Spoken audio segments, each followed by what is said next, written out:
All right, let's talk about a feeling that I bet a lot of us know really, really well, even if we don't quite have a name for it. It's that deep, quiet comfort some of us find in the dark, and why it feels like such a necessary escape from all the pressures of modern life. I mean, seriously, do you ever get to the end of the day and just feel completely drained? Not from what you did, but from the simple act of being seen, of having to be on for everyone else? If that sounds familiar, trust me, you are not alone. So where does that feeling come from? Well, that exhaustion, it has a source, and we can think of it as the constant performance.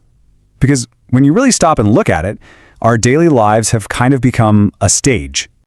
Just think about it for a second. We are always on. From the carefully curated perfection of our social media to the professional persona we put on for video calls, heck, even just navigating the grocery store. We're constantly performing, shaping our words, our expressions, our entire existence for an audience, whether that audience is real or just one we've imagined in our heads. In all that performing, it isn't free. There's a hidden cost to being witnessed all the time. It's like a psychological tax we pay every single day. Let's give it a name, the visibility tax, and it's exactly what it sounds like, the psychological price we pay for constantly having to perform our existence for other people.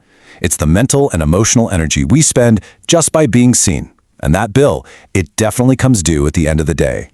So what does paying that tax actually feel like?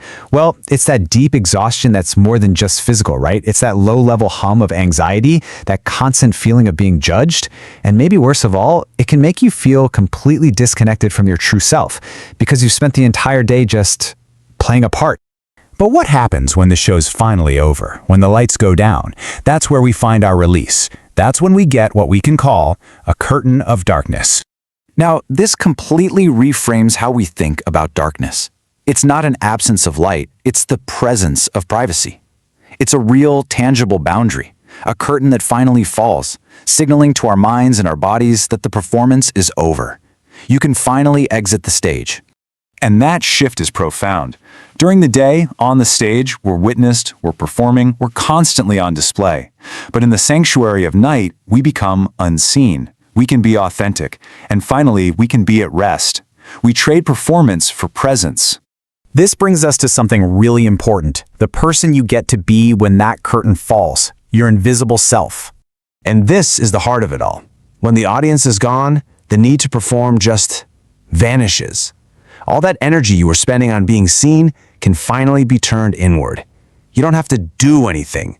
You can just exist. And isn't that true freedom? The freedom of invisibility? There's no one to impress, no criticism to anticipate.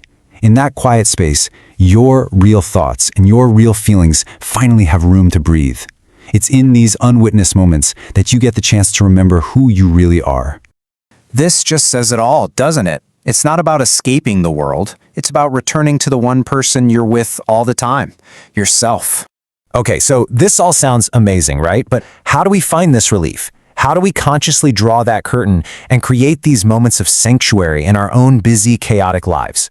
First things first, we have to realize this isn't about waiting till midnight or going to a special place. A sanctuary can be a 5-minute coffee break where you don't look at your phone. It can be a walk without headphones. It's any little pocket of time where you can be truly unobserved. So the steps are actually pretty simple. First, you have to acknowledge the tax. Just start to notice when you feel that pressure to perform. Second, seek out the unseen. Intentionally carve out those moments in your day where you can be truly alone. And finally, when you're there, embrace the quiet. Give yourself permission to just be still, with no goal other than just being. And this is maybe the most important takeaway of all. Stepping off the stage is not lazy or antisocial. In a world that demands our constant performance, giving yourself the gift of being unwitnessed is a radical act of self-care. It is absolutely essential. So I'll leave you with this question to think about. It doesn't have to be a place. It could be a time of day, an activity, a quiet moment. But find it, protect it, and visit it often. Where is your sanctuary?